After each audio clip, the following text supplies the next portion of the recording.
Hey guys, today I'm gonna do a tutorial on how we make our gungo rice and peas. Here I have the gungo in cold water and I'm gonna bring that to a boil. It also has some pimento seed. This is green gungo which cooks really fast, so I'm gonna have that on. And then after the gungo is cooked, I'm gonna add coconut milk. I'm using tin coconut milk today, but for a real Jamaican experience, you would grate your coconut or blend it, then squeeze the juice out and add that to the mixture to the pot instead of the tin coconut milk. But for ease and the fact that I don't have any dried coconut, I am going to be using coconut milk today. Then I'm going to add butter, salt, and thyme and scallion. See you in a bit. Okay, back to our rice with gungo. I'm adding a scotch bonnet pepper. Please do not allow that to burst or cause that to burst. Scallion and thyme. Already have our pimento in there. You can add garlic to this if you like. Oops. You can add garlic. I normally do, but I'm not supposed to eat a lot of garlic, and I have been eating a whole lot recently. Drinking it too. I'm not supposed to, so I'm not gonna add any to my rice and peas. And this is Grace coconut milk. Yeah, it's one of the best ones that you can find out there.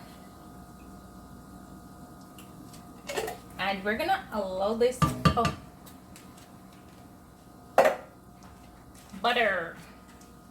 I am adding about 2 tablespoons of butter to make it nice and buttery. Well, it's not gonna be buttery anyways. It's not that much butter.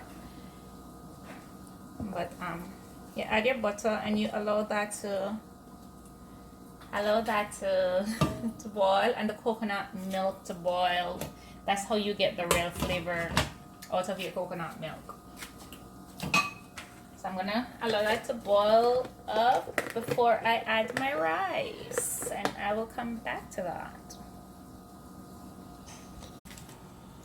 Okay guys, now we're gonna add our rice, which, just a friendly reminder, check your pantry to make sure you have enough rice before you start cooking, because I am not sure this is enough and this is all I've got. I did not check my pantry. Anyhow, let's see what happens. So I'm adding my rice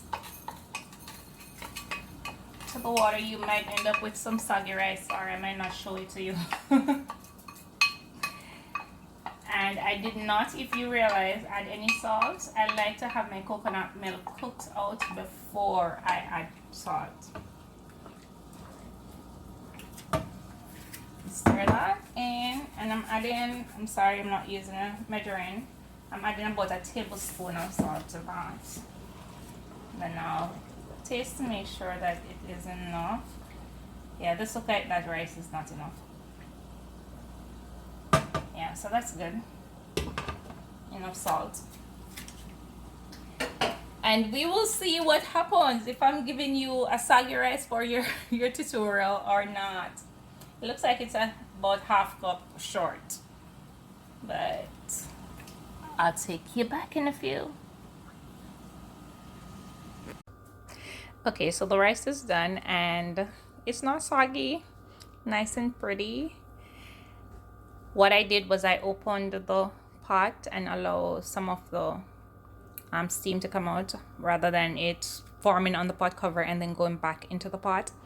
And that helped a little, but the thing about it is you have it on high flame, so you have to be very careful if ever you are doing anything like this. You have to be careful not to burn the rice. Alrighty? So this is my portable plate. I'm sending for my son, and this is what dinner looks like.